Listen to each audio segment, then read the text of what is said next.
Հրապարակ թերթը գրում է. ընտրություններից առաջ Նիկոլ Փաշինյանը լայց հարաբերություններ է ձևավորում նույնիսկ իր նախկին թիմակիցների հետ, որոնցից ժամանակին ազատվել է։ Հավանաբար չի ուզում ընտրություններից առաջ մեծացնել թշնամիների բանակը, հակառակը փորձում է սիրաշահել, հետ բերել, նոր պաշտոնի առաջարկներով գայթակղել եւ օգտագործել։ ՔՊ-ից պատմեցին, որ նախկին ոստիկանապետ Վահե Ղազարյանին եւ ԱԱԾ նախկին տնօրեն Արմեն Աբազյանին Փաշինյան առաջարկել է մարզպետի պաշտոն, երկուսն էլ հրաժարվել են։ Գուցե այլևս չեն ուզում աշխատել անհավասարակշիռ կեսգիշերին հիստերիային օպայի պահին մարդկանց աշխատանքից ազատող ղեկավարի հետ, կամ էլ ավելի լավ առաջարկներ են ակնկալում։ Հրապարակ թերթը գրում է. Նիկոլ Փաշինյանի կինը Աննա Հակոբյանը օրեր առաջ հերքեց լուրերը, թե ինքը կապ ունի 8 սուպերմարկետների ցանցի հետ ու կոչ արեց բոյկոտել այդ ցանցը, ապա հրապարակավ դիմեց գլխավոր դատախազություն, թե զբաղվեք այն լուրերով, ըստ որոնց իր անունից տարբեր գործարարների նկատմամբ ճնշումներ են գործադրվում։ Հետո այդ տարածքներում բացվում է 8 սուպերմարկետների ցանցի հերթական մասնաճյուղը։ Նույն օրը եւ այդ հաղորդման ընթացք են տվել եւ գործի է անցել նաեւ ներքին գործերի նախարարությունը։ Փորձում են պարզել, թե ովքեր են նման հերյուրանքներ տարածողները։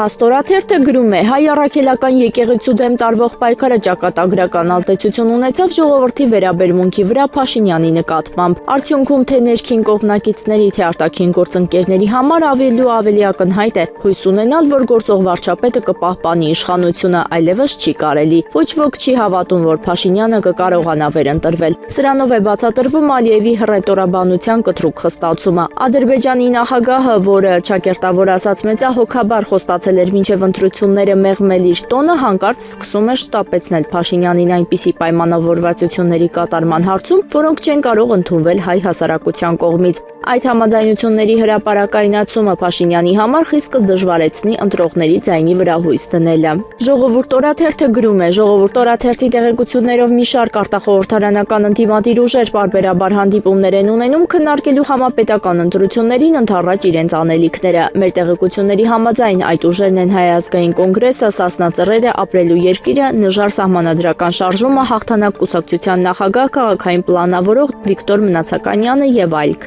Մենք շատ ավելի մեծ թվով մարկանց ու քաղաքական ուժերի հետ ենք հանդիպում, կարծում եմ ճիշտ չի լինի հիմա անուններ հրապարակել ու հանդիպումներից մանրամասներ հայտնելը։ Ժողովուրդ օրաթերթի հետ զրույցում ասաց Նժար սահմանադրական շարժման առաջնորդ Նինա Կարապետյանցը, հավելելով, որ ավելի ողջամիտ է գտնում այս իրավիճակում լռություն ու հանգստություն պահպանելը։ Կարապետյանցը հանդիպումներից միայն նշում է, որ բազմաթիվ հարցերում ընդհանուր հայտարարի են եկել այն բոլոր ուժերի հետ, որոնք իսկապես արժեհամակարգ կրող են, պատկերացում ունեն, թե ինչպիսի փոփոխված զարգացած անվտանգ Հայաստանում կարող են ապրել։ Ինչպես հայտնի է, ընդդիմադիր դաշտում են դիրքավորված նաև մեր ձևով շարժումը, Ռոբերտ Քոչարյանի գլխավորած Հայաստան դաշինքը, որը թերևս նույն ձևաչափով կմասնակցի։ Թե ինչ նոր ուժերի հայտ կգան, վաղ է ասել։ Հրապարակ թերթը գրում է. Նիկոլ Փաշինյանն ու իր խմբակը մինչ կաթողիկոսին ու եկեղեցուն մեղադրում են քաղաքականությամբ զբաղվելու մեջ, որոշ ԿՊԱ-ական ակտիվիստներ մասնավոր զրույցներում կատակում են, թե Փաշինյանի կողմն անցած հոգևորականները հավակնում են խլել իրենց հացը, ավելի թունդ իշխանական քարոզ են անում, քան իրենք։ Մասնավորապես Հովանավանքի կարգալույծ քահանա Ստեփան Ազատյանը եւ Բալթյան երկրների թեմի առաջնորդ Վազգեն arczepiskopos Միրզախանյանը։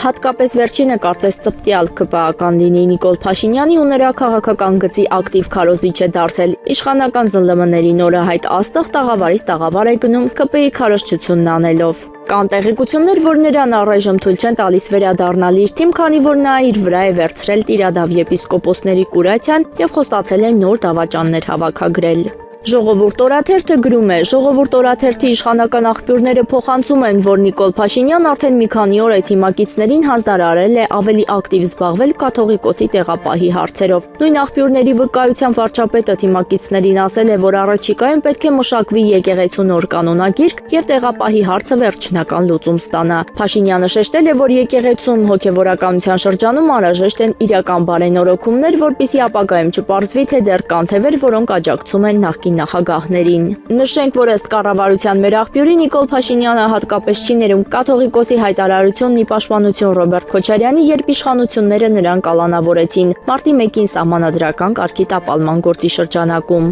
Փաշինյանը չի ներելու նաև, որ կաթողիկոսը թույլ է տվել Բագրատ Սրբազանը քաղաքական ուժեր ձևավորի ու առաջնորդի։ Առաջիկայում ավելի ուժեղ ռեպրեսիաներ են լինելու եկեղեցու եւ եկեղեցականների նկատմամբ։ Հրապարակ թերթը գրում է. իշխանության մոտ ընտրություններից առաջ գլուխ գլուխ բարձրացրած նախկինացավն այնքան է սրվել, որ որոշ իշխանականներ թրենդից հետ չընկնելու համար սեփական անձի դեմ են սկսել հանցագործության մասին հաղորդում տալ։ ԿԳՄՍ նախարարության աշխատակազմն արդեն քանի օր է քննարկում է նախարար Ժաննա Անդրեասյանի աղմկահարույց հայտարարությունը, թե նախկինում կրթության բովանդակությունը հակապետական է եղել, այժմ փոխում ենք այդ բովանդակությունը։ Սա ասում է մեկը, որ բառի բուն իմաստով ուղն ու ծուծով եղել է այդ հակապետական ընթացքի մեջ։ Ժաննա Անդրեասյանի պաշտոնական կենսագրությունից պարզվում է, որ նա ոչ միայն կրթության համակարգի ամենահին աշխատողներից է, այլև հենց բովանդակություն ստեղծողներից է եղել։ ԾԻԿ-ի երկամյա աշխատակից ԾԻԿ տնօրեն Կարինե Հարությունյանի ենթակայության տակ։